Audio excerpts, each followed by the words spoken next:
বরিশাল সে জেলা শহর থেকে সবাইকে স্বাগত জানাচ্ছি ত্রয়োদশ জাতীয় সংসদ নির্বাচন উপলক্ষে ডিবিসি নিউজের বিশেষ আয়োজন সিএসআরএম প্রেজেন্টস জনতার দরবার অনুষ্ঠানে। দর্শক, নির্বাচন মানে ভোটের উৎসব, জনরায়, যেখানে প্রার্থীদের ভাগ্য নির্ধারিত হয় জনতার দরবারে। সেই দরবার নিয়ে আজকে আমরা এসেছি আপনাদের সামনে। আপনাদের প্রশ্ন থাকবে, কথার পিঠে কথা থাকবে, বাদানুবাদ থাকবে, আমরা শুনবো তাদের কথা, আপনাদের কথা, আপনাদের যে প্রত্যাশা আছে প্রার্থীদের কাছে বলবেন, প্রার্থীরা আপনাদের কি প্রতিশ্রুতি দিচ্ছেন, কথার কাজে মিল পাচ্ছেন কিনা, সেই নিয়ে আজকে আমাদের ডিবেট হবে আগামী 1 ঘন্টা জুড়ে।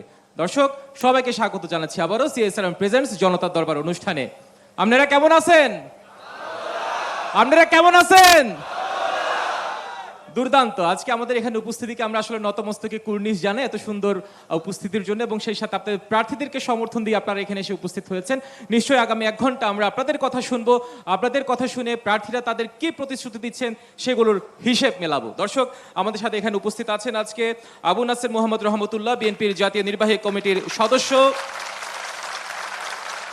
আমাদের সাথে উপস্থিত আছেন ডক্টর শফিকুল ইসলাম মাসুদ, জামায়াত ইসলামের কেন্দ্রীয় মজলিস শুরা সদস্য ও দল মনোনীত প্রার্থী পটুয়াখালী 2। উপস্থিত আছেন মনীষা চক্রবর্তী, বাংলাদেশ সমাজতান্ত্রিক দল বাসদ ও গণতান্ত্রিক যুক্তফ্রন্টের প্রার্থী, বরিশাল 5। সেই সাথে উপস্থিত আছেন আক্তার ফারুক শাহিন, সিনিয়র সাংবাদিক। আপনাদের জানিয়ে রাখি, একটু পরে কিন্তু আমাদের সাথে যুক্ত হবেন মুফতি সৈয়দ মোহাম্মদ ফয়জুল করিম, ইসলামী আন্দোলন বাংলাদেশের সিনিয়র নায়েবে আমির ও দল মনোনীত প্রার্থী, বরিশাল 5 ও 6। তিনি আমাদের সাথে একটু পরে আমাদের সাথে যুক্ত হবেন, তখন আমরা তার সাথে হয়তো যুক্ত হওয়ার সুযোগ পাবো। দর্শক, আমরা সরাসরি প্রশ্নে চলে যাই। আমাদের সাথে প্রথমেই আবু নাসের মোহাম্মদ রহমতুল্লাহ, আপনাকে দিয়ে আমরা শুরু করতে চাই। দীর্ঘদিন পর আপনারা নির্বাচনে অংশগ্রহণ করছেন, হাতে গোনার কয়েকটি দিন মাত্র বাকি। কি মনে হচ্ছে, কেমন হবে লেভেল প্লেইং ফিল্ড, কতটা নিশ্চিত হচ্ছে, আর সবকিছু মিলিয়ে বরিশালের মাঠের অবস্থা কেমন, যদিও ইতিহাস আপনাদের পক্ষে কথা বলে? একটু মাইক্রোফোনটা হাতে নিয়ে কথা বলতে হবে। ধন্যবাদ আপনাকে। আপনার মাধ্যমে ডিবিসির অসংখ্য দর্শক শ্রোতা মণ্ডলী, উপস্থিত দর্শক শ্রোতা মণ্ডলী এবং উপস্থিত সম্মানিত সহ আলোচক মণ্ডলী, বিষয়টা হচ্ছে যে নির্বাচনের লেভেল প্লেইং ফিল্ড, নির্বাচনের আগে সকলেই লেভেল প্লেইং ফিল্ড নিয়ে কথা বলে, এবং আমি যদি বলতে যাই তাহলে দেখা যাবে যে আমার পক্ষটা টেনে আমি বলবো। কিন্তু লেভেল প্লেইং ফিল্ডের সমস্যা কিন্তু শুরু থেকেই দেখা দিচ্ছে বিভিন্নভাবে, এবং সেক্ষেত্রে নির্বাচন কমিশন আমার কাছে মনে হচ্ছে যে তারা মনে হয় তাদের দায়িত্বটা যথাযথভাবে পালন করতে পারছেন না। যদিও নির্বাচন কমিশনকে একদিক থেকে আমি ধন্যবাদ জানাতে চাই যে সেখানে বিএনপিও তাদের সমালোচনা করেছে, জামাত ইসলামীও সমালোচনা করেছে, অন্যান্য রাজনৈতিক দলগুলোর সমালোচনা করেছে।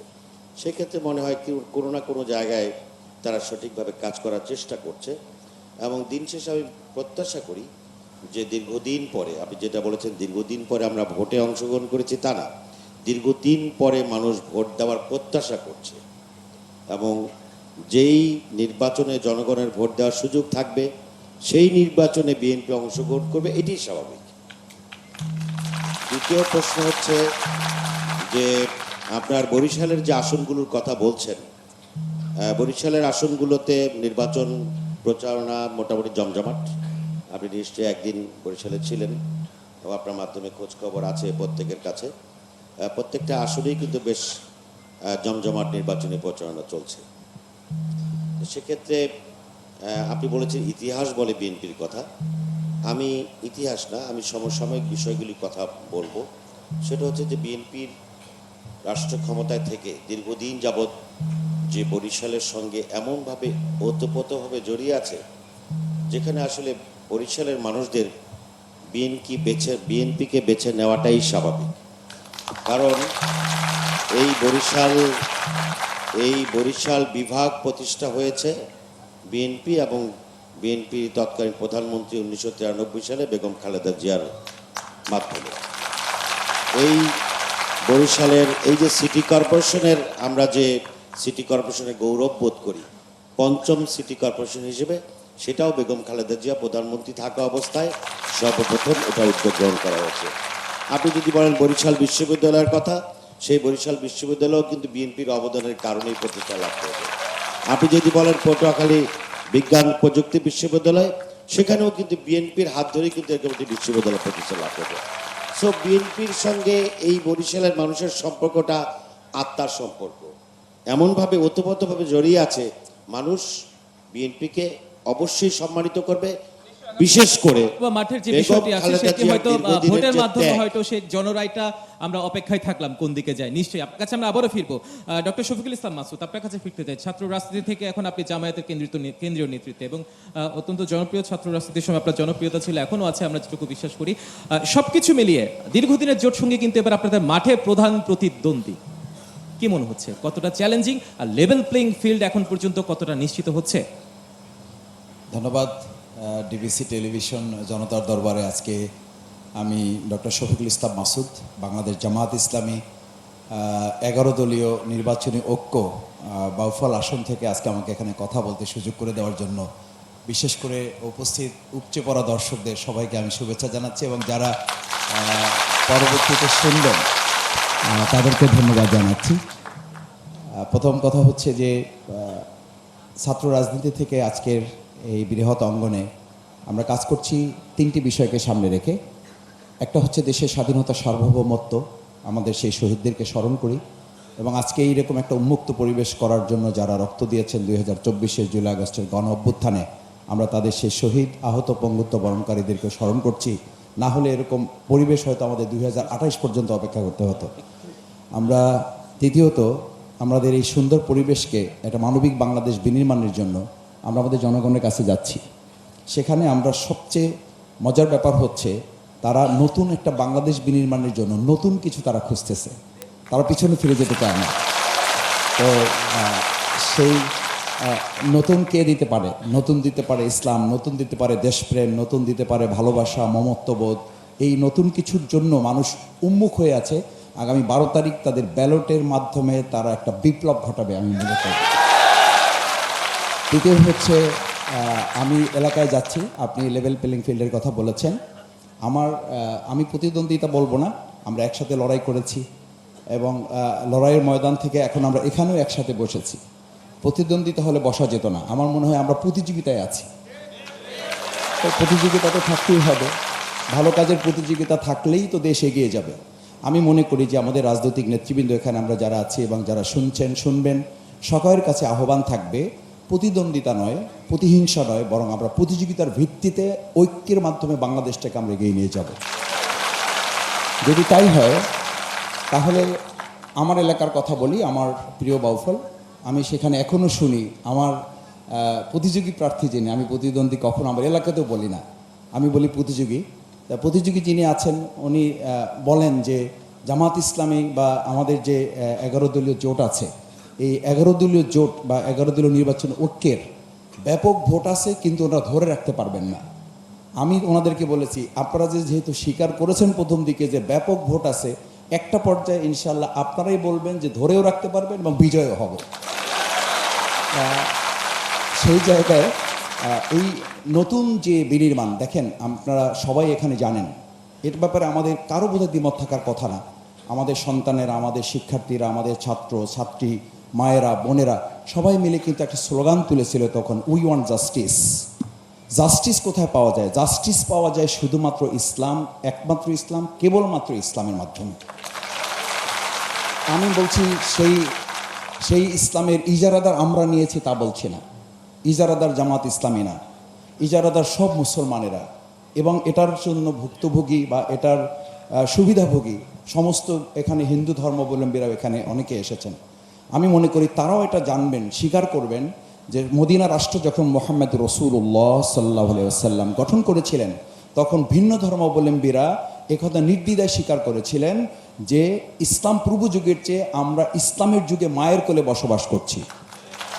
আমি একটা কথা এই পয়েন্টে একটু বলতেই চাই যে বরিশালে আজকে আমরা কথা বলছি, আমরা অনেকের কথা শুনছি একটু আগে। আমার বোধ হয় বরিশালে যদি অনেকের কথা শুনতে হয় তাহলে আমাদের হজরত মাওলানা দেলোয়ার হোসেন সাঈদী রাহিমাহুল্লাহর কথা আমাদের শুনতে হবে। তিনি বরিশালকে শুধু বরিশাল না, তিনি বরিশালকে গোটা পৃথিবীর মানচিত্রে এটাকে অনেক উঁচু স্থান করে তুলে ধরেছেন। আমাদের শুধুমাত্র হজরত মাওলানা দেলোয়ার হোসেন সাঈদী রাহিমাহুল্লাহ না, আমি একজন মাদ্রাসা ছাত্র, পড়াশোনা করেছি, বিশ্ববিদ্যালয় থেকে পিএইচডি ডিগ্রি করেছি। আমি খুব গর্ব করে বলি আমাদের দক্ষিণ অঞ্চল হচ্ছে আলেম ওলামা এবং ইসলামের অন্যতম একটা ঘাঁটি এবং সেটা 12 তারিখে প্রমাণ হবে। সেই জায়গায় ঠিক আমি দিক মনে করি বিবেচনা নিয়ে যে আদর্শিক দিকটাকে ইনশাআল্লাহ মাথায় নিয়ে সেই আপনারা দেশ চেতনার পরিচালনা ধারণা হবে করবেন যদি ইনশাআল্লাহ। জনরাই আপনাদের পক্ষে ইনশাআল্লাহ। আসে। নিশ্চয়ই আপনার জন্য শুভকামনা। আমরা মনীষা চক্রবর্তী আপনার কাছে ফিরতে চাই। 2018 সালে সিটি কর্পোরেশন ইলেকশন দিয়ে আপনি আলোচনায় আসেন বেশ করে শ্রমজীবীদের অর্থায়নে মাটির ব্যাংকের মাধ্যমে, সেটি এবারও চালু আছে। কি মনে হয় আপনি জনপ্রতিনিধির জায়গায় যেতে পারবেন? কারণ শ্রমজীবীদের কথা বলতে হলে তো একটা প্ল্যাটফর্ম করে বলার একটা জায়গা লাগে, সেই জায়গাটিকে আপনি তৈরি করতে পারবেন বা সেই জায়গায় তৈরি হবার মতো লেভেল প্লেইং ফিল্ড আছে কিনা? ধন্যবাদ আপনাকে, আর ধন্যবাদ ডিবিসিকে আজকের এই আয়োজনটি করার জন্য। প্রথম কথা হচ্ছে যে আসলে বাংলাদেশের যে প্ল্যাটফর্মগুলির কারণে আজকে বাংলাদেশ এই জায়গায় আছে বা বরিশাল এই জায়গায় আছে, সেটার দিকে যদি আমরা একটু তাকাই তাহলে আমরা দেখব যে বরিশাল কিন্তু দরিদ্রতম বিভাগের মধ্যে আছে, এবং সেই জায়গাটিতে আসলে যারা এতদিন ক্ষমতায় ছিলেন তাদের প্রত্যেককেই তো কিছু না কিছু দায় বহন করতে হবে। আর আজকে কোন ধরনের রাজনীতি এখানে দরকার যেটা বাংলাদেশকে বদলাতে পারে, সেইটা যদি আমরা বিবেচনা করতে যাই তাহলে আসলে অবশ্যই আমরা জুলাইয়ে কি দেখেছি সেইটা আমাদের বিবেচনা করা দরকার। আমরা দেখেছি যে জুলাইয়ে মানুষ বৈষম্যের বিরুদ্ধে কথা বলেছে।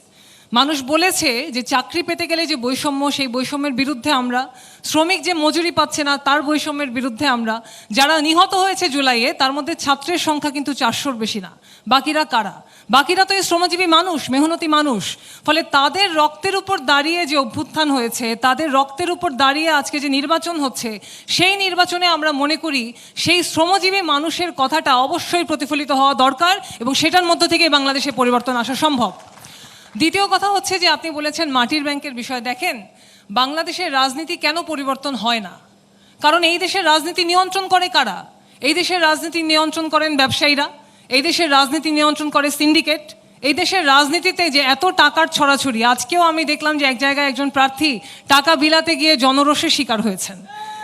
তো এই যে ধরেন এই ধরনের ঘটনা যে ঘটে, অর্থাৎ নির্বাচন আসলে মানুষের রাজনৈতিক চেতনাকে উন্নত করে ইশতেহার দিয়ে রাজনৈতিক দলগুলোর কথা ছিল যে আমরা এইটা করব, এইটা আমাদের ম্যান্ডেট, তোমরা আমাদের ম্যান্ডেট পড়ো, বিচার বিশ্লেষণ করো, আমাদেরকে ভোট দাও।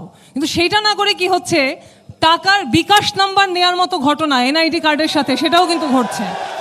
ফলে আমরা মনে করি যে আমরা যতই নীতি নৈতিকতার কথা বলি না কেন, এটা যদি আমাদের কাজে প্রতিফলিত না হয়, নির্বাচন আসলে যদি আমরা মানুষকে বেচা কেনার পণ্যে পরিণত করি, তাহলে কখনোই একটা উন্নত রাজনৈতিক সংস্কৃতি তৈরি করা সম্ভব নয়, এবং কখনোই বাংলাদেশের রাজনীতিতে পরিবর্তন আনা সম্ভব নয়। আমরা যেটা করেছি, মাটির ব্যাংক অবশ্যই এটা একটা প্রতীকী বিষয়। আমরা মনে করি যে এটা জনগণের অর্থায়নেই তো মানুষ নির্বাচন করবে। আপনার কাজে যদি আপনি কাউকে ঢাকায় পাঠান, আপনি আপনার কর্মচারীকে পাঠাচ্ছেন কাজ করতে, তাহলে তো অবশ্যই আপনি তাকে সহযোগিতা করবেন যাতে সে সেই জায়গাটায় যেতে পারে। কিন্তু বিষয়টা হয়ে গেছে উল্টো, রাজনীতি হয়ে গেছে ইনভেস্টমেন্ট, এবং রাজনীতির রিটার্ন পাওয়ার জন্য মানুষ তার ক্ষমতাকে ব্যবহার করেছে। আমরা দীর্ঘদিন দেখেছি ক্ষমতায় এসে পাটকল বন্ধ করে দেওয়ার মতো ঘটনা এই দেশে ঘটে, যেখানে কৃষিভিত্তিক শিল্প বাংলাদেশের অন্যতম প্রধান একটা সম্ভাবনার জায়গা হতে পারতো। আমরা যারা বাংলাদেশের সম্ভাবনা নিয়ে কথা বলছি, আমাদের হাত থেকে কি কি হয়েছে সেটাও বিবেচনা করা দরকার। আবার আমরা যখন শহীদদেরকে স্মরণ করব, তখন অবশ্যই আমাদের 71-এর শহীদদেরকেও স্মরণ করা দরকার, 24-এর শহীদদেরকেও স্মরণ করা দরকার। নিশ্চয়ই তাদের উপরে, তাদের কারণে যে প্ল্যাটফর্মটা এখন তৈরি হয়েছে, সেটাকে নিশ্চয়ই যারাই ক্ষমতা আসুক না কেন, তাদের অতীতটা যেন মনে রেখে তাদের জন্য হয়ে কাজ করে। নিশ্চয়ই এখানে জুলাই সনদের বিষয় আসবে, আপনার কাছে আমরা আবারও ফিরবো। আমাদের সাথে আরেকজন অতিথি আছেন আক্তার ফারুক শাহিন, সিনিয়র সাংবাদিক। আপনার কাছে যে প্রশ্নটি রাখতে চাই, গণমাধ্যম কর্মী হিসেবে দীর্ঘদিন ধরে আপনি বরিশালে কাজ করছেন, অনেকগুলো নির্বাচন দেখার সুযোগ হয়েছে, অনেক রাজনীতির পট পরিবর্তন দেখার সুযোগ হয়েছে, কিন্তু কথার সাথে কাজের মিলের যে ফারাক, সেটি কেন এখন পর্যন্ত কি মনে হয় সংক্ষেপে যদি বলেন?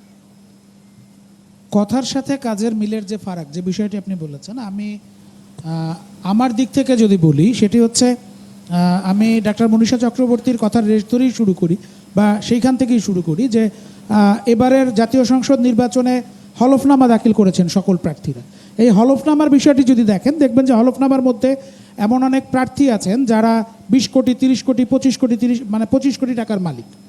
এদেরকে যদি প্রশ্ন করা হয় টাকা কোথায় পেলেন, তারা ইন্ডাস্ট্রি দেখাবে, মৎস্য চাষ দেখাবে, বিভিন্ন আয় বাণিজ্য দেখাবে, কিন্তু ইন্ডাস্ট্রিটা কোন টাকা দিয়ে করলেন, বা মৎস্য শিকার বা ফার্মটা যে করেছেন, আপনার প্রথম পুঁজি কোথায়, সেই প্রশ্ন কিন্তু করার সুযোগ থাকে না।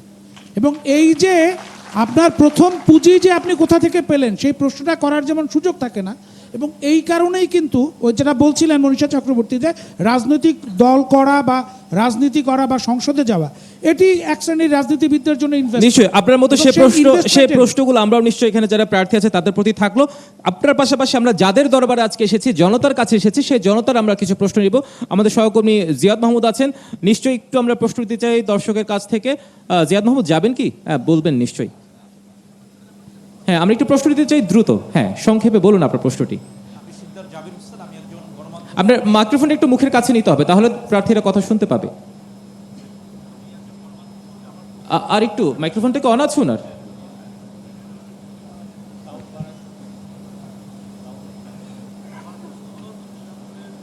একটু কষ্ট করে আপনি সামনে চলে আসুন, সামনে থেকে সে একটু মানে কণ্ঠস্বরটা জোরে বলুন, তাহলে হয়তো আমরা শুনতে পাবো।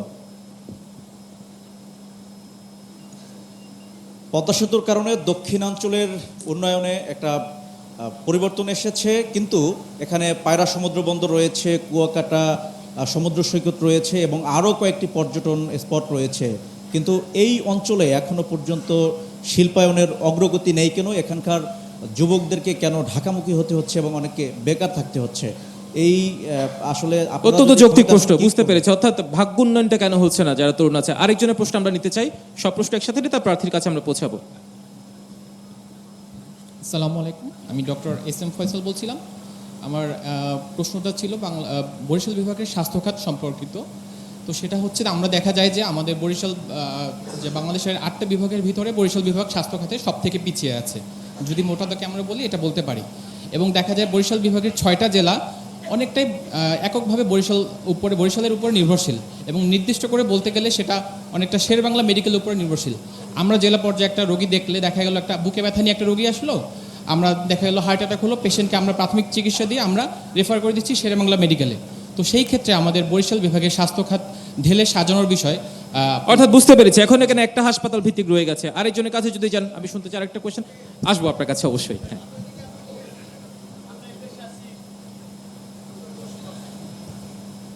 আমি মাহমুদুল হাসান কামাল, বরিশাল সংবাদপত্র কল্যাণ পরিষদের প্রতিষ্ঠাতা সভাপতি।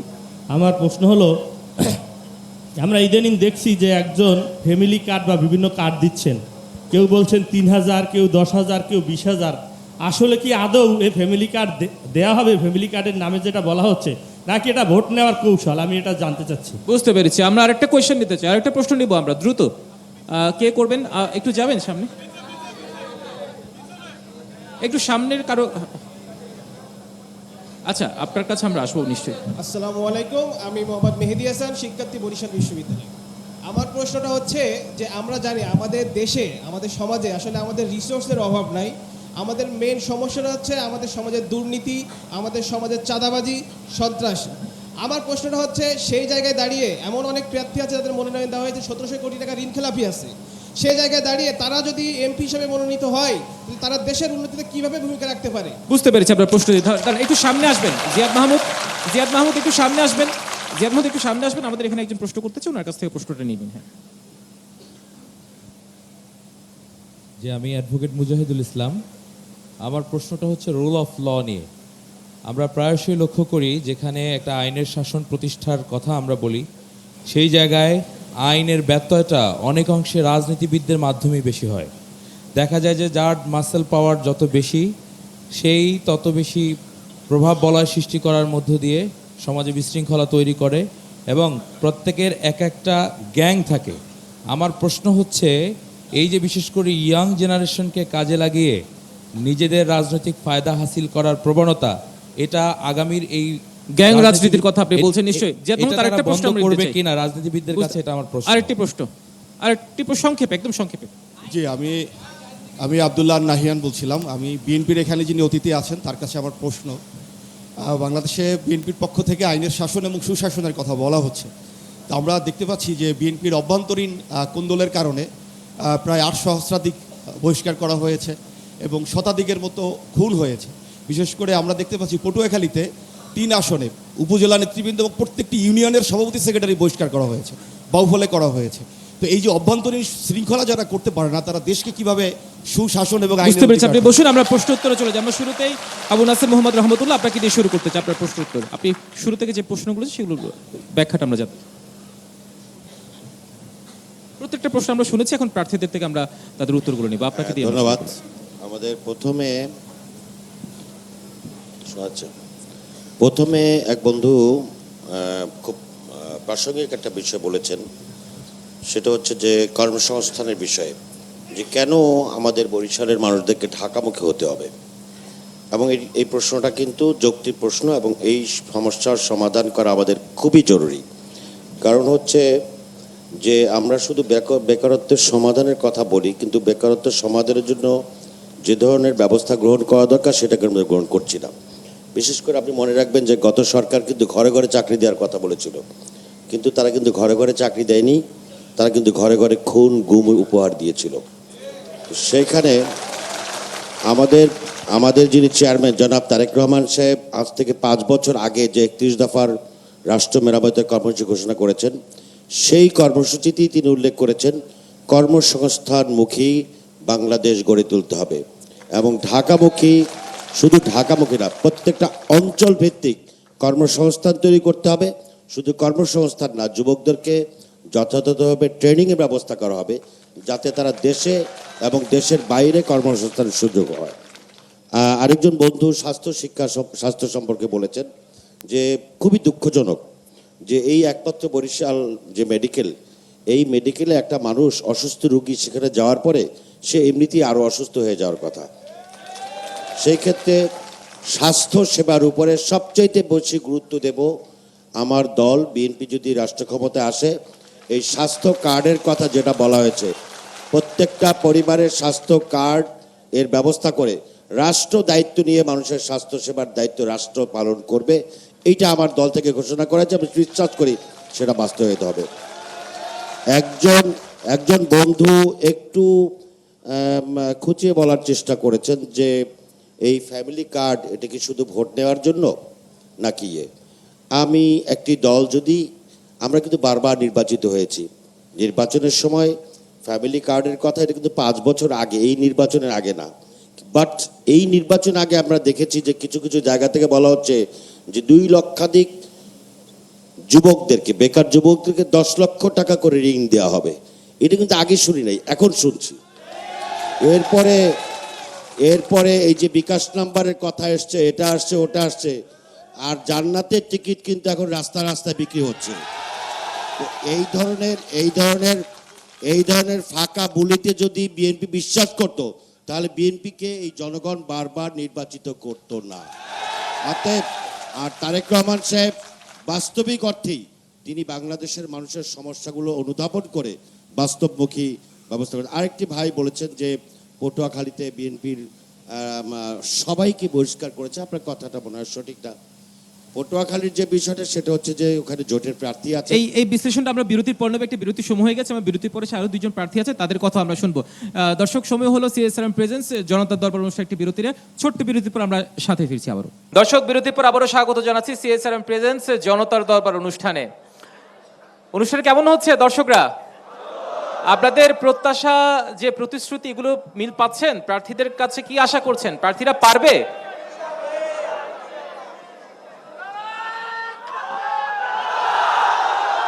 আমরা স্লোগানটা একটু বন্ধ করে আমরা আবার অনুষ্ঠানে ফিরছি। শফিকুল ইসলাম মাসুদ, আপনার কাছে আসতে চাই।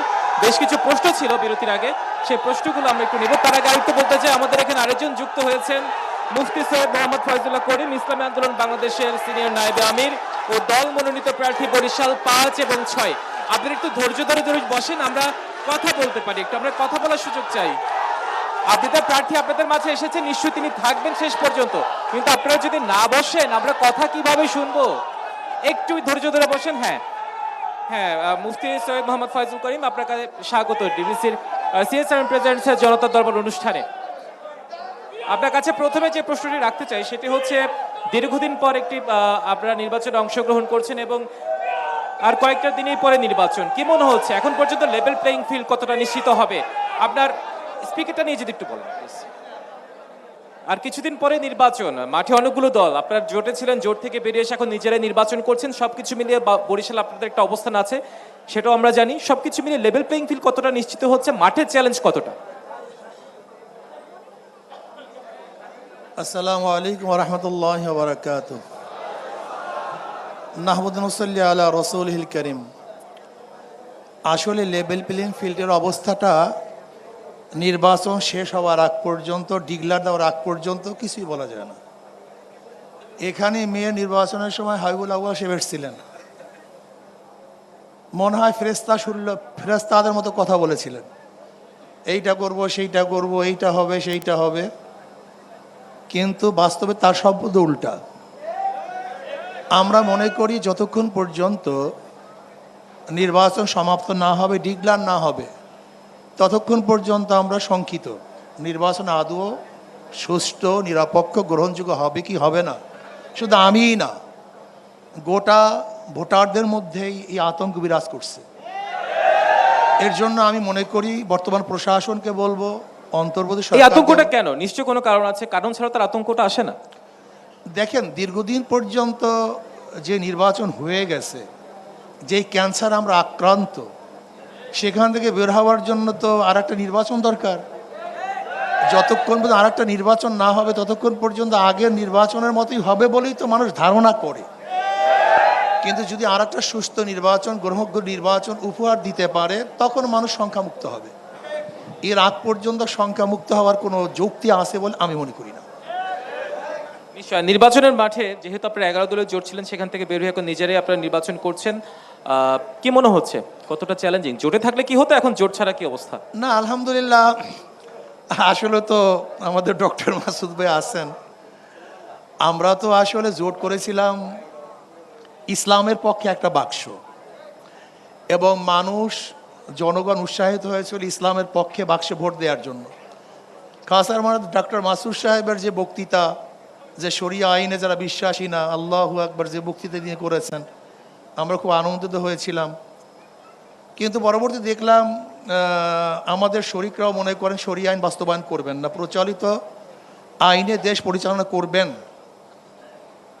কাজী জনগণকে যে বক্তৃতার উপরে, যে আদর্শ এবং নীতির উপর উৎসাহিত করেছি, তার উপরে আমরা এখনো আসি তো। কাজী এর জন্য আমরা মনে করি জনগণ হাত পাখাকে গ্রহণ করবে। কোরআন ও সুন্নাহর আইন বাস্তবায়ন করার জন্য মানুষ উৎসাহিত হয়েছে, এবং আশা করি আমরা এককভাবে কোরআন ও সুন্নাহর পক্ষে, আইনের পক্ষে নির্বাচন করার কারণে মানুষ যথেষ্ট পরিমাণ সাড়া দিয়েছে। এবং আমি মনে করি আলহামদুলিল্লাহ, যেইভাবে আমি নির্বাচনে মানুষের উৎসাহ, উদ্দীপনা এবং তাদের খুশি, আনন্দ, তাদের অ্যাপ্রোচ এবং তাদের বক্তব্য শুনছি, বিগত দিনে আমি নির্বাচন অংশগ্রহণ করার পরে এত সুন্দর মানুষের অবস্থান, চেহারা আমি দেখিনি। আপনি ভালোই সারা পাচ্ছেন আগামী নির্বাচন উপলক্ষে। মাঠে চ্যালেঞ্জ খুব একটা আছে বলে মনে হচ্ছে না আপনার কাছে? চ্যালেঞ্জের নিশ্চয়ই কিছু আপনার নেই। কাছে আমরা আবারও ফিরবো। ডক্টর শফিকুল ইসলাম মাসুদ, আপনার কাছে ফিরতে চাই। মুফতি সৈয়দ মোহাম্মদ ফয়জুল করিম যে কথাগুলো বললো, জোট থেকে সরে যাওয়ার বিষয়ে, শরিয়া আইনের কথা বললো, এই বিষয়ে আসলে আপনাদের অবস্থানটা আপনারা স্পষ্ট করেছেন। তারপরেও আসলে আসন্ন নির্বাচন এটা কোনো প্রভাব পড়বে কি আপনাদের ওখানে? ধন্যবাদ আবারও আমাকে সুযোগ দেওয়ার জন্য। প্রথমে আমি একটু আমাদের দর্শক, সম্মানিত শ্রোতা দর্শক যারা প্রশ্ন করেছেন, তাদেরকে ধন্যবাদ জানাই, এবং আমি আশা করব আজকে যেমন সাহস করে আমাদেরকে আপনারা ধরতে পেরেছেন, আগামী দিনে আপনারা এমন সংসদ সদস্য নির্বাচন করবেন, নির্বাচিত হওয়ার পরও এরকম কোশ্চেন করার মতো সুযোগ আমাদের হাতে থাকবে, সেটাও আমরা নিশ্চিত করতে চাই। দ্বিতীয় হচ্ছে যে আত্মকর্মসংস্থান বা আমাদের যেটা বলা হয়েছে চাকরি ব্যাপারটা, এটা খুবই গুরুত্বপূর্ণ। আমি একটু দ্ব্যর্থহীন কণ্ঠে বলি, আমি বরিশালের বাউফলের মানুষ। আমি এ পর্যন্ত সড়ক যোগাযোগ উপদেষ্টার সাথে 3 বার দেখা করেছি। দেখেন, আমাদের চাকরি, আত্মকর্মসংস্থানের ব্যাপারটা হচ্ছে না কেন? 3টা কারণ। একটা হচ্ছে আমরা খুব ভালো কথা বলি, এরপর যখন আমরা সুযোগ পাই, অর্থাৎ আমাদের হাতে ক্ষমতার চাবি তুলে দেওয়া হয়, তখন আমরা দল এবং স্বজনপ্রীতির বাইরে আমরা যেতে পারি নাই, যার কারণে আমাদের মেধাগুলোকে আমরা কাজে লাগাইতে পারি নাই। তৃতীয় হচ্ছে আমাদের এই বরিশালে যে সেতুটা হয়েছে, সেতু হওয়ার পরে রাস্তা নাই, রাস্তাটা হয়ে গেছে একটা মরণ ফাঁদ। আমি এই পর্যন্ত বলেছি যে আমাদের কুয়াকাটাটাকে যদি আমরা ঠিকমতো ঢেলে সাজাতে পারতাম, তাহলে আমাদের কয়েক হাজার যে বেকার যুবকদেরকে এখানে শুধু আমরা ইনভেস্ট করার সুযোগ ছিল। আমি ইতিমধ্যে সড়ক যোগাযোগ উপদেষ্টা ডক্টর ফাজুল কবির খানকে অনুরোধ করেছি এবং তাকে আহ্বান জানিয়েছি যে আমাদের এটা 6 লেন থেকে শুরু করে আমাদের রাস্তা একদম ট্রেন যোগাযোগ পর্যন্ত কুয়াকাটা পর্যন্ত নেওয়া, এবং ইতিমধ্যে এই কাজগুলোর পরিকল্পনা তারা করছেন এবং আশা করি এই কাজগুলো হবে। দ্বিতীয় হচ্ছে আমাদের বগা সেতুটা যদি হয়ে যায় তাহলে বগা এবং আমাদের কালাইয়া বন্দর এশিয়া উপমহাদেশের মধ্যে, আপনারা জানেন এটা একটা গুরুত্বপূর্ণ জায়গা।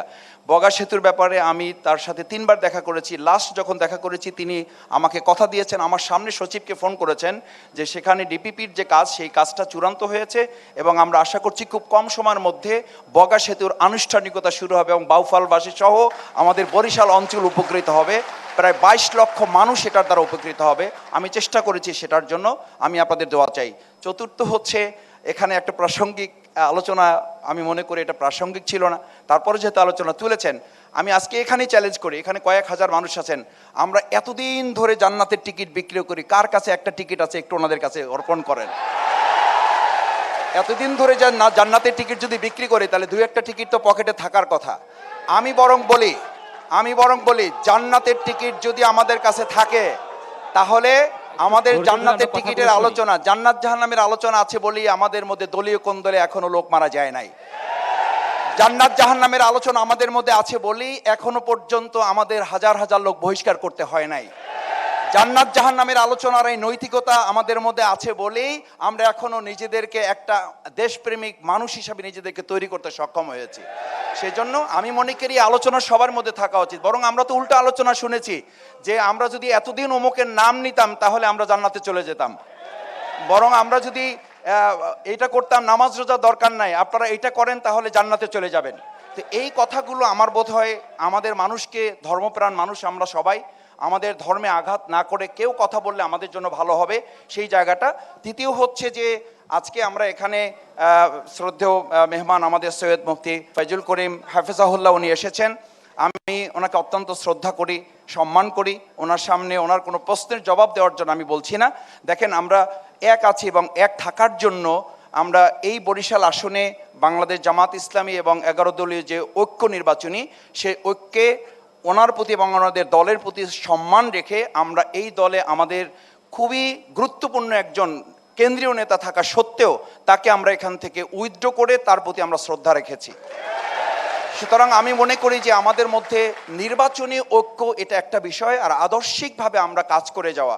আমি অনেক সময় বলি, আমাদের দেলোয়ার হোসেন সাইদি রাহেমাহুল্লাহ উনি বলতেন ইলিশ মাছের দোকান যদি 2টা থাকে 4টা থাকে অসুবিধা তো নাই, আমরা মনে হয় না হয় সেই রাস্তায় একটু আছি।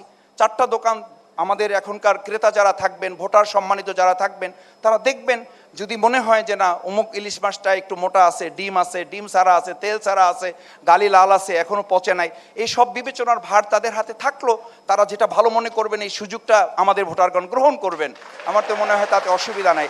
কিন্তু সেই ক্ষেত্রে কোনো ইলিশ মাছের দোকানদার যেন কোনো ইলিশ মাছের দোকানদারকে এটা না বলে যে আপনি দোকানদার না হয়ে বরং আপনি তো একজন কারসাজি করে আসছেন। বরং উভয় দোকানদারের মধ্যে যদি আমাদের সম্প্রীতি থাকে তাহলে ক্রেতাদের সাধারণ তাদের যে স্বাধীনতা সেটা অক্ষুণ্ণ থাকবে এবং সম্মান মর্যাদা নিয়ে আমরা সামনের দিকে দেশটাকে এগিয়ে নিয়ে যেতে পারবো। সেই জায়গায় আমি মনে করি এটা নিয়ে আমাদের বাদানুবাদ কিংবা থাকার কোনো সুযোগ আছে বলে আমি মনে করি না। আপনার কাছে ফিরতে চাই, আপনি বিরতির আগে যেমনটি বলছিলেন আসলে সবকিছু মিলিয়ে আপনাদের 31 দফার কথা আসছিল, কৃষকের কার্ড আসছিল, ফ্যামিলি কার্ডের কথা বলছিলেন, বিভিন্ন ইস্তেহারের কথা বলছিলেন, জনগণের দোরগোড়ায় পৌঁছানোর কথা বলছিলেন। সবকিছু মিলিয়ে কি মনে হচ্ছে আপনাদের প্রতিদ্বন্দ্বী যারা আছে তাদের বিপরীতে কি আপনাদের অবস্থান কতটুকু নিশ্চিত হবে?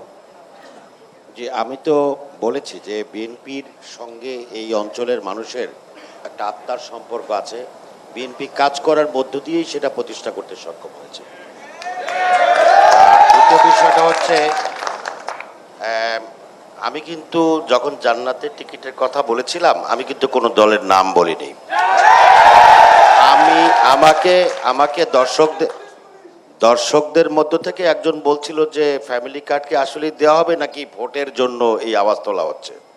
আমরা তো বলি নাই যে আপনি এইভাবে এই প্রতীকে ভোট দিলে নবী খুশি হবেন, এই প্রতীকে ভোট দিলে আল্লাহর কাছে যাবে, এগুলো কিন্তু আমরা বলি না, আমরা কারোর নাম বলিনি। আমরা মনে করি যে যেটা শফিকুল ইসলাম মাসুদ সাহেব বলেছেন যে নামাজ যদি আমরা না পড়ি, রোজা যদি না রাখি, হজ যদি না করি, যাকাত যদি না দিই, তাহলে এরকম প্রতীক বেটে খাইলেও কেউ জান্নাতে যেতে পারবে। তৃতীয়ত যে নতুন বাংলাদেশের কথা বলা হচ্ছে, ইসলামের বাক্স শোনার পরে মানুষের মধ্যে কিন্তু একটা আগ্রহ তৈরি হয়েছিল যে না ইসলামী দলগুলো একত্রিত হয়েছে অন্তত ইসলামের বাক্সের নামে কিছু ভোট মানুষ দেবে, কিন্তু সেই ইসলামের বাক্স কিন্তু আপনারা ঠিক রাখতে পারেননি, কারণ স্বার্থের দ্বন্দ্ব। যেখানে বলা হচ্ছে যে শরিয়া আইন এই এই এই এই জাতীয় বিষয়গুলো, এর আগে কিন্তু নন্দীকে নমিনেশন ঘোষণা করা হয়েছে, এবং নন্দী সাহেব আজকে একটা দেখলাম উনি বলছেন যে আল্লাহ ওনাকে পাঠাইছেন। তো এই যে পরিস্থিতিগুলো, এই জন্য ইসলাম এই দেশের মানুষের 90-95% মানুষের প্রাণের ধর্ম হচ্ছে ইসলাম। এই ইসলামকে পুঁজি করে কেউ রাজনীতি করুক বা ইসলামকে পুঁজি করে ভোটের মাঠে কোনো কিছু অর্জন করতে যাক, এটা সঠিক না, আমরা বিশ্বাস করি না। দ্বিতীয়ত প্রশ্ন হচ্ছে যে আপনি ইসলামের বাক্স ঠিক রাখতে পারেন নাই, এখন মানুষের কাছে গেছেন, মানুষ আপনাদেরকে কি করবে সেটা ভিন্ন জিনিস, আমরা এই বিষয়ে কোনো প্রশ্ন তুলতে চাই না। কিন্তু এই ভাগটা কখন হয়েছে আপনারা দেখেছেন তো, যখন তাদের আসন সমঝোতা সম্পন্ন হয়নি। তাহলে ইসলাম বড় নাকি আসন বড়, এটা কিন্তু জনগণ এখন জিজ্ঞেস করতে শুরু করেছে। আর সর্বশেষ বক্তব্য হচ্ছে, এই বরিশাল অঞ্চলের মানুষ ধানের শীষে ভোট দিয়ে অভ্যস্ত মানুষ কিন্তু। আর যারা বলছেন এটা করবেন ওটা করবেন, আপনি যদি একটা রিক্সাও চালাতে চান, সেই রিক্সা যদি আপনি না চালাতে পারেন, রিক্সায় বসার সাথে সাথে কিন্তু অ্যাক্সিডেন্ট করার সম্ভাবনা আছে। অতএব রাষ্ট্র চালাতে গেলেও কিন্তু অভিজ্ঞতার প্রয়োজন আছে। অভিজ্ঞতা নাই এরকম কাউকে রাষ্ট্র ক্ষমতায় বসিয়ে এদেশে মানুষ নতুন রাষ্ট্র, নতুন বাংলাদেশ গঠন করবে, এই অলীক প্রচারণা মানুষ বিশ্বাস করে না। সর্বশেষ আমি যে বিষয়টি বলতে চাই, মিথ্যাচার, অপপ্রচার এমন একটি পর্যায়ে গিয়ে চলে এসেছে, এটা আমাদেরকে ফ্যাসিবাদ বিরোধী শক্তি আমরা যারা দাবি করি তাদেরকে ক্ষতিগ্রস্ত করছে। কালকে দেখলাম ক্যাপের মধ্যে ব্যান্ডিজ বেড়ে তারপরে কিন্তু আপনার বলা হচ্ছে আমাদের উপরে আক্রমণ করা হয়েছে। এই যে মিথ্যাচার এবং অপপ্রচার, এই মিথ্যাচার অপপ্রচারটাকে কোনো জায়গায় দেখি হারাম লোকজন তাদেরকে দুধ দিয়ে গোসল করা, তারপরে তাদেরকে আপনি জায়েজ করতেছেন। আমার কাছে যখন আসবে তিনি হচ্ছেন সঙ্গী, আরেকজনের কাছে গেলে তখন হবে মানে জঙ্গি বা এই জাতীয় কিছু একটা। আমি সর্বশেষ অনুরোধ করতে চাই, যে কোনো মূল্যে ফ্যাসিবাদ বিরোধী শক্তির ঐক্য ঠিক রাখতে হবে। নির্বাচনের ময়দানে প্রতিযোগিতা থাকবে, কিন্তু প্রতিহিংসা, প্রতিশোধের নিশ্চয়ই সেটি নিশ্চয়ই ভোটার যারা আছে তারাও চায়, কারণ সবাই শান্তি চায় দিন শেষে। মুফতি সৈয়দ মোহাম্মদ ফয়জুল করিম এবং ডক্টর শফিকুল ইসলাম মাসুদ দুজনের প্রতি আমাদের একটা কমন কোয়েশ্চেন থাকবে, যে বিষয়টা হচ্ছে ভোটার আসলে অনেকের কাছে আমরা দেখতে পেয়েছি কিছুদিন আগে আপনি বলেছেন একটি গণমাধ্যমে যে নারীদের জন্য একটি কাজের পরিবেশ তৈরি করবেন যাতে নারীদেরকে কোনো কাজ করতে না হয়, সেটার একটা ব্যাখ্যা আমরা আপনার কাছ থেকে চাইবো। আর আপনি কর্মঘণ্টা কমানোর আপনাদের দল থেকে একটা কথা বলা হয়েছে এবং সেটির বিপরীতে ব্যাখ্যাও দেওয়া হয়েছে, কিন্তু প্রশ্ন হচ্ছে আসলে নারীদের জন্য এই উদারনীতি কেন? দুজনের প্রতি আমার একটি প্রশ্ন থাকবে। শুরুতেই মুফতি সৈয়দ মোহাম্মদ ফয়জুল করিম। আসলে আমাকে ডিবেট করতে কিন্তু আসি নেই, আমি ভাবিও না যেরকম ডিবেটের একটা মাসালা হবে। আমি ডিবেট করব কার সাথে? আমার ডিবেটে তো সেই পর্যায়ে একটা করবেন, আর একজন নায়েবে আমির থাকতো তাহলে আমি ডিবেটে যেতাম। এখানে ব্যাপারটা হয়েছে আপনারা একজন এখানে ডিবেটের জন্য আমাকে ডাকছেন, আসলে মনে হয় এরকম, কিন্তু আমরা তো আপনাদের কথাগুলো শুনতে চাই। নাও এখানে ঘটনা হয়েছে আমার আরেকজন ক্যান্ডিডেট থাকতো, আমি তার সাথে কথা বলতাম। সরার ভাই থাকতো, তার সাথে কথা সর্বজন শ্রদ্ধেয় ব্যক্তি হিসেবে সবাই তো আপনার কথা শুনতে চায়। আপনি এখানে ডিবেটে আমাকে ডাকবেন, কার সাথে ডিবেটে ডাকবেন? আমি কার সাথে ডিবেট ডাকবো? এই চুপ করেন।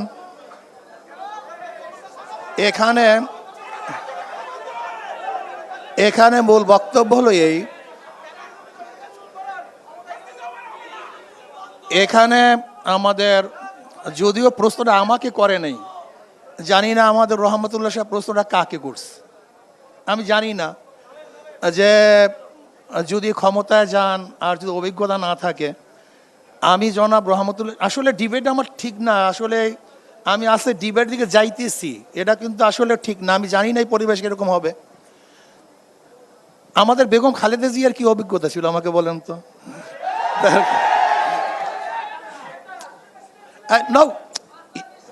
দেখেন ভাই, আমরা না করি, একটু কথা শোনে, আমরা সবাই খালি আমাদের বাংলাদেশের একটা সমাজকে খালি হাততালি দিতেই থাকি, হ্যাঁ না বলতেই থাকি, এটা আমাদের একটা স্বভাব। এর থেকে বের হয়ে আসুন তো ভাই। যদি আমার ভুল হয়, আমার দলের লোক আমাকে ভুল বলেন যে এটা ভুল বলছেন, এই মেজাজ করেন। যদি আমিও ভুল করি, আমার মেজাজ, আমার দলের লোক বলেন হুজুর এটা ভুল, এই মেজাজ করেন।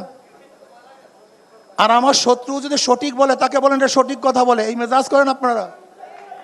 কিন্তু আমাদের মধ্যে অবস্থাটা কি, আমাদের দলের লোক যদি খারাপ বলে এটাও ঠিক, আর ভালো বললেও ঠিক না অন্য দলে। এইটা কেন ভাই? এর রেওয়াজ হয়ে গেছে। যেমন আমি জনাব রহমতুল্লাহ সাহেবকে যদি বলি যে খালেদা জিয়ার অভিজ্ঞতাটা কী ছিল, সে তো গৃহিণী ছিল, সে তো কোনোদিন রাজনীতিও করে নেই। আমরা দেখি নাই জিয়াউর রহমান সাহেবের সাথে সে রাজনীতি অংশগ্রহণ করেছে। যদি তিনি একজন দেশের প্রধান হতে পারেন, আমি মনে করি আমাদের দেশের উপজেলার যারা দায়িত্বশীল তারাও দেশ পরিচালনা করতে পারবেন, কোনো সমস্যা নেই। এরপর আসুন ভাই, কথা না বলি, কথা শেষ করতে দেন, কথা শেষ করতে দেন। যদি আমার কথার প্রশ্নের অ্যাগেনিস্টে পৌঁছলো, সমস্যা কি বলবেন, সেটা সমস্যা কি? এরপর আসুন ইসলামকে ব্যবহার করা। অ্যাকচুয়ালি ইসলাম অনুযায়ী চলার, ইসলামকে ব্যবহার করা, দুইটার মধ্যে পার্থক্য আছে। যেমন এক ব্যক্তি হামেশাই টুপি পরে, এটা তার অভ্যাস, আর একটা হলো স্বার্থের জন্য টুপি পরে। এই দুই টুপি কিন্তু এক টুপি না। কেউ হামেশা নামাজ পড়ে আর কেউ নির্বাচনের নামাজ পড়ে, এই দুই নামাজ কিন্তু এক নামাজ না। কেউ সবসময় শরিয়াত অনুযায়ী চলে আর কেউ নির্বাচনের সময় ইসলাম হুকুমাত অনুযায়ী চালাবে, মদিনা সনদে চালাবে, এই দুই সনদ এক সনদ না। দেখেন, আমরা কিন্তু সবসময় ইসলাম অনুযায়ী চলার চেষ্টা করি। 92% মুসলমান ইসলামের বাইরে যাবে কেন? আজকে ডেমোক্রেসি আনবেন কেন? ডেমোক্রেসি কি এটা মদিনাওয়ালাদের? ডেমোক্রেসি কোথার থেকে আসছে? সোশ্যালিজম কি মদিনাওয়ালার? ক্যাপিটালিজম কি মদিনাওয়ালার? সেকুলারিজম কি মদিনাওয়ালার? আপনি বলেন Socrates, Plato, Aristotle, Montesquieu, Locke, Rousseau যে নীতি আদর্শকে বাস্তবায়ন করেছে মদিনাওয়ালার? আমি একজন মুসলমান হয়ে ইসলামের বাহিরে যাব কেন? এটা প্রথম প্রশ্ন। দ্বিতীয় প্রশ্ন হলো এই, ইসলামের মধ্যে যদি বৌদ্ধ, হিন্দু, খ্রিস্টান, বিজাতি সমস্ত জাতিদের কল্যাণের কোনো নিয়ম কানুন না থাকতো, তাহলে প্রশ্ন তুলতে পারতেন যে ইসলামী হুকুমাত হলে হিন্দুদের অবস্থাটা কী হবে, খ্রিস্টানদের অবস্থাটা কী হবে, ইহুদিদের অবস্থাটা কী হবে। ইসলামের মধ্যে যদি সকল ধর্মের, সকল মতের মানুষের চলার সাম্য, মানবিক মর্যাদা, সামাজিক ন্যায় বিচার প্রতিষ্ঠিত করার আইন নিয়ম থাকে, তাহলে আপনি ইহুদিদের কাছে আইন ধারা আনতে গেলেন কেন? ব্রিটিশে গেছেন কেন? আমি আমেরিকায় গেছেন কেন? ভারতে গেছেন কেন? দারুণভাবে আপনার পর্যবেক্ষণ তুলে জানবো চাই, সেই সাম্যের ধারাটা আসুক এবং সবাই শান্তিতে বসবাস করে। দিন শেষে আমরা সবাই না করি। আমি যেটা বলতেছিলাম, দেখেন ইসলামী ফোবিয়া এবং ইসলাম সম্পর্কে অজ্ঞতা আমাদের মূর্খ বানিয়ে দিয়েছে। আমি দেখছি হাজারো বড় বড় লিডার যাদের ইসলামের মূর্খতা কোন পর্যায়ে পুষছে আমি চিন্তাও করতে পারবেন না, ইসলাম সম্পর্কে জানিই না। যারা ইসলামের ব্যাখ্যা জানে না, ইমানের ব্যাখ্যা জানে না, শরিয়াতের ব্যাখ্যা জানে না, এরা যদি ইসলাম সম্পর্কে কথা বলে তাহলে পাগলে তো হাসবে। যে বিষয়ে অভিজ্ঞ না তাকে সেই বিষয়ে কথা বলা ঠিক না। এখন রহমতুল্লাহ সাহেব যে ইসলামের কথা বলে, এই কথাই মানবো? আমাকে বলেন তো, এটা মানা আমার উচিত? Let me finish. আবার রহমতুল্লাহ সাহেব যেই বিষয় অভিজ্ঞ, রহমতুল্লাহ সাহেব, একটু আমরা কথা শুনি ভাই, কথা শোনেন। আরে ভাই, কথা বলতে দেয়। বুয়া কাকে বলেন, আমাকে বললেন না, তাকে তাও তো বুঝলাম না, খালি বুয়া বুয়া আলাদা, এটা কেমন কথা হলো? আমি নাকি সেটাও তো বলবেন। প্লিজ বলুন। হ্যাঁ, আচ্ছা শোনেন, একজনে বলছে হাত পাকা বুয়া। কই, কে বলছেন হাত পাকা বুয়া? এই, কে বললেন হাত পাকা বুয়া? আচ্ছা বলেন তো, হাত পাকা আদর্শ কি বলেন তো আপনি? ভাই, এই জাহেল, যে বলছেন হাত পাকা বুয়া, আপনি বলেন ইসলামের হাত পাকার নীতি আদর্শকে বলেন তো। মুফতি সৈয়দ মোহাম্মদ ফয়জুল করিম বলেন। এর জন্যই বলছি আমাদের দেশের সবচেয়ে বড় সমস্যা হলো জাহলাত। নিশ্চয়ই আপনার কথা একটা আমাদের দেশের বড় সমস্যা জাহালাত, আপনারা আসলে না জানা। সাম্যের দেশ গড়তে চান, নিশ্চয়ই এটা অত্যন্ত ইসলামী আন্দোলন হাত পাকা ভুয়া হবে কেন? আমরা একটু এই রক্তের মধ্যে এক ফোঁটা হারাম নাই, তোমরা যাদের পেছনে আছো তার রক্ত হারাম ভরা। অত্যন্ত ধন্যবাদ আপনার কাছে। আমরা এই রক্তের মধ্যে হারাম নাই, বাবার রক্তে হারাম নাই, দাদার রক্তে হারাম নাই। আর তোমরা যারা রাজনীতি করো, যারা রাজনীতির সাথে জড়িত আছে, যারা যেখানে যাও, প্রত্যেকের আপ টু টাউন সব হারামে ভরা। এখন বলেন তো আমি বুয়া না কে বুয়া, আমাকে বলেন। এই কথা বলেন না, অত্যন্ত দারুণ ভাবে আপনি আপনার পর্যবেক্ষণ তুলে ধরেছেন। আমরা আমার কথা শেষ করতে দেন, আমার কথা শেষ করতে দেন। শোনেন, আমাদের মধ্যে পরিবেশ থাকা চাই, এক পরিবেশ থাকা চাই, সুন্দর পরিবেশ থাকা চাই। যাদের উত্থান গুন্ডামি, যাদের পরিচয় গুন্ডামি, যাদের পরিচয় মাস্তানি, যেই লিডারদের উত্থান পরিচয় একমাত্র গুন্ডামি মাস্তানি, এখন যদি আমরা তাদের দল করে ভুয়া না হই, আর যাদের কলঙ্ক বলতে কিছু নেই তারা সব ভুয়া হয়ে যাবে। যাই কথা এটা না, আমাদের কথা হলো প্রত্যেকের আদর্শ থাকবে, নীতি থাকবে। নিশ্চয়ই আমরা দেশটাকে গড়তে চাই, নিশ্চয়ই আমরা দেশটাকে গড়তে চাই, নিশ্চয়ই আমরা সাম্যের বাংলাদেশ গড়তে চাই। নিশ্চয়ই সবাই একসাথে আমরা সহযোগিতা করলে একটা সাম্যের বাংলাদেশ গড়তে পারবো। মুফতি সৈয়দ দুঃখিত, উনি ছিলেন ডক্টর শফিকুল ইসলাম। আপনার কাছে যে সবশেষ যে প্রশ্নটি জানতে চাই সেটাতে আমরা সময় সংক্ষিপ্ততার কারণে অনেক প্রশ্ন সংক্ষিপ্ত করতে হচ্ছে। যদি নির্বাচিত হন 100 দিনের মধ্যে আপনাদের কার্যক্রম কি হবে? সরি, যদি নির্বাচিত হন, জনরায় যদি আসে, তাহলে 100 দিনের কার্যক্রম কি হবে আপনাদের? আমাদের প্রায় শেষ পর্যায়ে। আমরা আলহামদুলিল্লাহ, আল্লাহ যদি আমাদের কবুল করেন, জনগণ যদি আমাদেরকে আস্থা রেখে সমর্থন দেন, 100 দিনে আমাদের কর্মসূচি হবে 5টা। প্রথমত আমরা বলেছি আমরা দুর্নীতি মুক্ত একটা বাউফল আমরা দক্ষিণ অঞ্চল গড়ে তুলব ইনশাআল্লাহ। 2 নম্বর হচ্ছে আমাদের দক্ষিণ অঞ্চল সহ আমার বাউফলে আপনারা জানেন মাদকের ছড়াছড়ি আছে, আমি বলেছি 60 দিনে মাদকের কবর রচনা করব। 3 নম্বর আমরা বলেছি আমাদের এই অর্থনৈতিক অঞ্চলে আমরা তরুণ যুবকরা যাদের রক্তের বিনিময়ে আমাদের আজকের এই 2028-এর নির্বাচন আমরা 2026-এ পেয়েছি, তাদের আত্মকর্মসংস্থানের ব্যাপারে আমরা কার্যকর পদক্ষেপ গ্রহণ করব। 3 নম্বর আমাদের সবচেয়ে বড় গুরুত্বপূর্ণ হচ্ছে যে আমরা বলেছি আমাদের বাউফল সহ এই অঞ্চলে আমাদের সড়ক যোগাযোগের এখন যে অবস্থাটা আছে, এই যোগাযোগটা এমন পর্যায়ে নিয়ে আসবো, বাউফল থেকে শুরু করে এই দক্ষিণ অঞ্চলের মানুষ এখান থেকে ঢাকায় গিয়ে যে এসে অফিস করতে পারবে সেরকম সড়ক ব্যবস্থাপনা আমরা তৈরি করে দেব।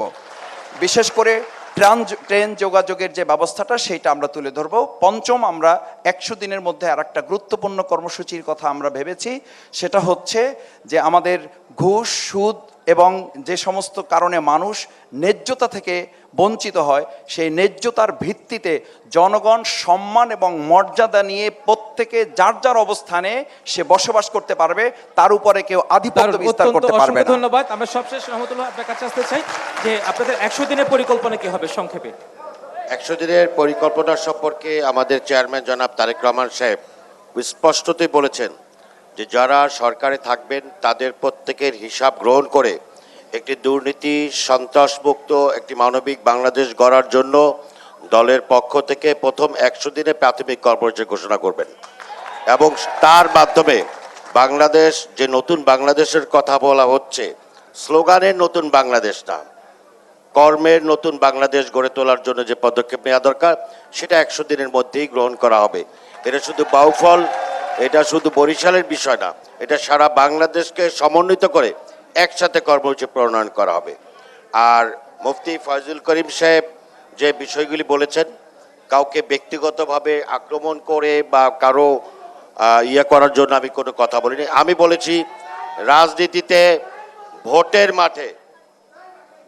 মাঠে শুধু ভোটের সময় ধর্মকে ব্যবহার করা এটা কোনো অবস্থায় গ্রহণযোগ্য না। কারণ আমরা ভোটের সময় ভোটের মাঠে কখনোই ভোটের মাঠটা হচ্ছে মানুষের নিরাপত্তা এবং দেশের স্বাধীনতার সার্বভৌমত্বের জন্য। অসংখ্য ধন্যবাদ, অসংখ্য ধন্যবাদ। দর্শক আপনারা প্রেজেন্স প্লিজ জনতা দরবার সবাই বন্ধ করেন। দেখো আগামীকাল ঢাকা মহানগরীতে। সবাইকে ধন্যবাদ সাথে থাকার জন্য।